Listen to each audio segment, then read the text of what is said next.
Sudden గా గాదె Sai Krishna issue తర్వాతే ఎందుకు బయటకు వచ్చింది అనేది వాళ్ళే చెప్పాలి. అయితే ఇక్కడ గాదె సాయి కృష్ణ విషయంలో ఒక స్టాండ్ కావాలి ప్రస్తుతానికి. ఏంటి, మీరు జరిగిన అన్యాయాన్ని ప్రశ్నిస్తారా? ఒక వ్యక్తికి అన్యాయం జరిగిందంటే, లేదా ఆ సామాజిక వర్గాన్ని ప్రశ్నిస్తారా? లేదు, ఆ వ్యక్తి కాపు సామాజిక వర్గం కాబట్టి మేము ఆ స్టాండే తీసుకుంటామంటే, ఈ ఘటనలో ప్రధాన పాత్రగా ఆరోపణలు ఉన్నటువంటి సిఐ కూడా అదే సామాజిక వర్గం, మీరు ఆయన కూడా అండగా నిలబడాల్సి వస్తుంది. లేదు, మేము జరిగిన ఘటనని తీవ్రంగా ఖండిస్తామంటే ఇక్కడ అసలు కులాలతోనే పని లేదు, కాపు కులమా లేకపోతే రెడ్డియా లేకపోతే ఎస్సీయా ఎస్టీ అనేది అది సంబంధమే లేదు.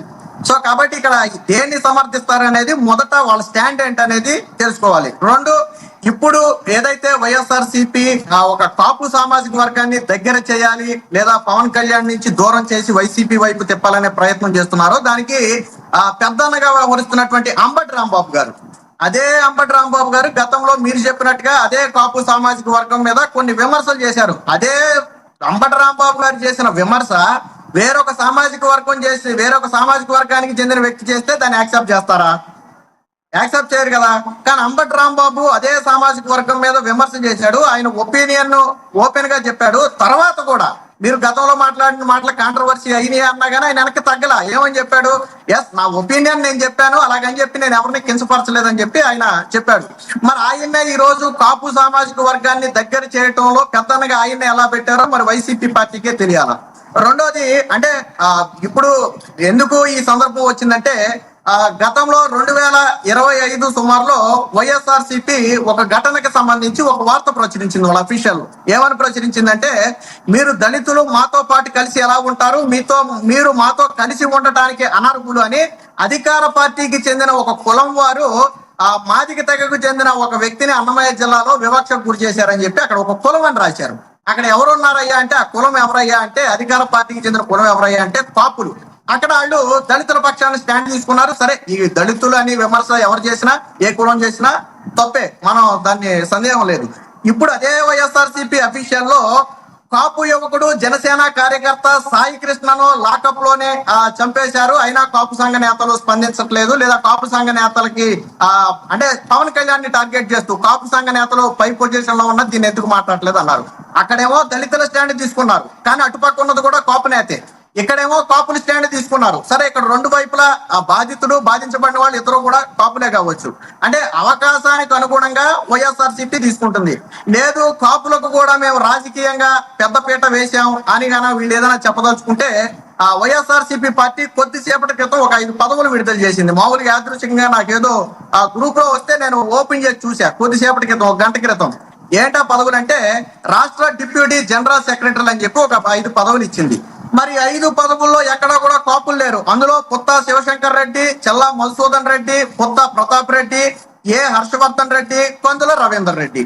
5 పదవులు ఇస్తే 5 ఒక సామాజిక వర్గానికి చెందిన వాళ్ళే ఉన్నారు. ఒక పక్కేమో కాపులందరూ వైసీపీకి సపోర్ట్ చేయాలి, వైసీపీ కాపులకు అండగా ఉందంటారు.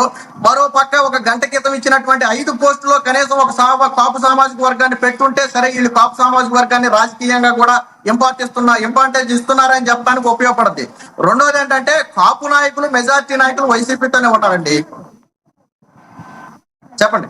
అయితే కాపు సామాజిక వర్గం మీద ఉన్న ప్రేమతో కొంతమంది విశ్లేషకులు అన్నట్టు జగన్మోహన్ రెడ్డి గారు అంబటి రాంబాబు గారిని సీఎం చేస్తారేమో, మీరు ఆపగలరా?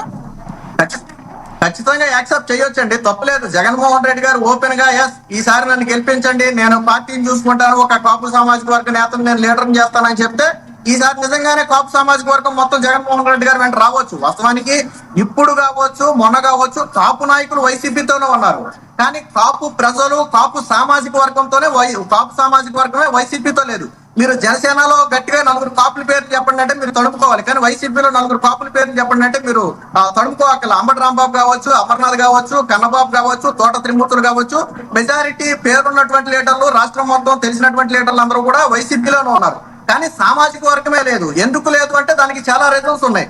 ఇప్పుడు కాపు సామాజిక వర్గానికి సంబంధించి వాళ్ళు సరే ఒక సామాజిక వర్గాన్ని ఏకతాటి మీదకి తీసుకురావాలనుకోవడం వాళ్ళ వ్యక్తిగత విషయం, నేను కాదని నేను అనలే. కానీ అయితే గతంలో కాపులకు ఇచ్చినటువంటి రిజర్వేషన్ అనేది జగన్మోహన్ రెడ్డి గారు రద్దు చేసినప్పుడు ఇదే కాపు సామాజిక వర్గం గానీ నిలదీసి మీరు రద్దు చేయొద్దని చెప్పుంటే ఈ రోజు వీళ్ళందరూ కాపు సామాజిక వర్గానికి సపోర్ట్ గా మేము ఉన్నామని చెప్పడానికి బాగుండేది. అలాగే కాపులకు ఇచ్చే రుణాల విషయంలో అన్యాయం జరిగినప్పుడు ప్రశ్నించుంటే బాగుండేది. జగన్మోహన్ రెడ్డి గారు 2019 ఎన్నికల సమయంలో కాపుల సంక్షేమానికి ఏటా 2,000 కోట్ల చొప్పున 5 ఏళ్లలో 10,000 కోట్లు ఖర్చు పెడతానని చెప్పి ఆయన ఒక మాట చెప్పారు. అది ఓపెన్ గా చెప్పిన మాట. మరి 5 ఏళ్లలో కాపులకు ఎన్ని వేల కోట్లు ఖర్చు పెట్టారు అనేది ఆ కాపు సామాజిక వర్గ నేతలు లెక్కలతో సహా బయటపెట్టి ఇదిగో ఈ హయాంలో ఇంత సంక్షేమం చేశామని వాళ్ళు ఏదన్నా చెప్పి ఉంటే బాగుండేది. ఇప్పుడు కాపులకు మనం ఏదైనా చేసి మన దగ్గరికి రమ్మంటే వస్తారు కానీ కాపులకు గతంలో ఎందుకు కాపు లీడర్లు అందరూ జగన్మోహన్ రెడ్డి గారితోనే ఉన్న కాపు సామాజిక వర్గం ఎందుకు వేరుగా ఉన్నారంటే లీడర్లకు పేరు జరగొండొచ్చు, వైసీపీ పార్టీలో పదవులు ఉండొచ్చు, లేదా ఆర్థికంగా ఏదన్నా కొద్ది గొప్ప జరిగితే జరిగొండొచ్చు. బట్ మిగతా సామాజిక వర్గానికి న్యాయం జరగలేదనేది వాళ్ళ భావన. రెండోది ఖచ్చితంగా ఒప్పుకోవాల్సింది ఏంటంటే మొన్న ఎన్నికల్లో కాపు సామాజిక వర్గం పవన్ కళ్యాణ్ గారి వెంట మెజారిటీ కాపు సామాజిక వర్గం నడిచింది. ఈ రోజుకి కూడా నడుస్తుంది. పవన్ కళ్యాణ్ గారి అధికారం చేపట్టిన తర్వాత ఏ కాపు నేత కూడా నేను అసంతృప్తితో ఉన్నాను, ఈయన ఏదో చేస్తాడంటే నాకేమీ చేయలేదనే మాట ఏ కాపు నేత నుంచి రాలేదు. కానీ ఈ కాపు అనే దాన్ని పవన్ కళ్యాణ్ గారికి అంటగట్టడం మాత్రం తప్పు. ఎందుకంటే గతంలో ఎప్పుడో ఏదో ఆయన మాట్లాడారని చెప్తున్నారు. నిన్నగాక మొన్న కూడా ఇదే సాయి కృష్ణ విషయంలో మాట్లాడుతూ కూడా నేనేదైనా ఒక పని చేద్దామంటే సార్ ఈ కాపు ఓట్లు పోతాయి లేదా ఆ ఓట్లు పోతాయని చాలా మంది నాకు సలహాలు ఇస్తున్నారు. నేనేమో కులాలకు అతీతంగా ఎక్కడికో రాజకీయాలను తీసుకెళ్లాలనుకుంటే ఇప్పటికీ కులాలు ఉన్నాయి, ఆ ఓటు పోతాయని నన్ను చాలా మంది భయపెడుతున్నారని ఆయన ఒక మాట చేశారు. ఓపెన్ గా ఆయన డిప్యూటీ సీఎం గా ఉండి కాపు కులం మీద నిజంగా ప్రేమ ఉంటే ఆ వ్యాఖ్య చేయరు. ఆయన చెప్పింది ఒకటే, ఏ సామాజిక వర్గమైనా సరే అన్ని సామాజిక వర్గాలు రాజకీయాల్లో ఉండాలి. ఒక సామాజిక వర్గమే, ఇప్పుడు రెడ్డి సామాజిక వర్గం మాత్రమే సపోర్ట్ చేస్తే జగన్మోహన్ రెడ్డి గారు సీఎం కాలేరు. కమ్మ సామాజిక వర్గం మాత్రమే సపోర్ట్ చేసినా చంద్రబాబు గారు సీఎం కాలేరు. అలాగే కాపు సామాజిక వర్గం మాత్రమే సపోర్ట్ చేస్తే జగన్మోహన్ రెడ్డి గారు కూడా సీఎం కాలేరు. ఈ విషయం ఆ పార్టీ నాయకులకు కూడా తెలుసు. వీళ్ళు పైకి ఎన్ని రాజకీయాలు చేసినా ఎవరికి అందరి ఓట్లు కావాలనేది వీళ్ళు అంతిమ. రెండోది, ఇప్పుడు ఎవరైతే కాపుల మీద ప్రేమ వస్తుందో వాడు గతంలో పవన్ కళ్యాణ్ గారిని విమర్శించినప్పుడు అడ్డుకుని ఉండాల్సింది. ఎందుకంటే నిజంగా పవన్ కళ్యాణ్ ఏ పార్టీలో ఉన్నా మీ కాపు నాయకుడు అని మీరు భావించుంటే, మన కులానికి చెందిన ఒక వ్యక్తి పైకి వెళ్తున్నాడని మీరు భావించుంటే, పవన్ కళ్యాణ్ గారిని మాజీ ముఖ్యమంత్రిగా ఉన్నటువంటి జగన్మోహన్ రెడ్డి గారు ఆయన వ్యక్తిగత జీవితాలైనటువంటి పెళ్లిళ్ల గురించి అనేక సందర్భాల్లో మాట్లాడాడు. చీరలు మార్చినట్టుగాను బట్టలు మార్చినట్టుగా ఆయన పెళ్లాలను మారుస్తున్నాడని చెప్పి పవన్ కళ్యాణ్ గారి గురించి మాట్లాడారు. సరే, ఇంకా చాలా మాటలు మాట్లాడారు అనుకోండి, ఇవి వ్యక్తిగత ఖండించి ఉండాల్సింది. మీ కాపు నేతను ఇన్ని మాటలు మాట్లాడితే మరి ఆ రోజు ఖండించాలి కదండి. ఈ రోజు కాపు యువకులకు అన్యాయం జరిగింది కాబట్టి మీరు అండగా ఉన్నామన్నప్పుడు ఆ రోజు కాపు నేతను కదా. ఇప్పుడు ప్రజలు ఏమడుగుతారు? ఇప్పుడు నేను మాట్లాడినవన్నీ ప్రజలు మాట్లాడాయి. నేనైనా అక్కడ చూసో ఇక్కడ చూసో వాళ్ళు మాట్లాడితే వీళ్ళు మాట్లాడితే నేను మాట్లాడాల్సిందే.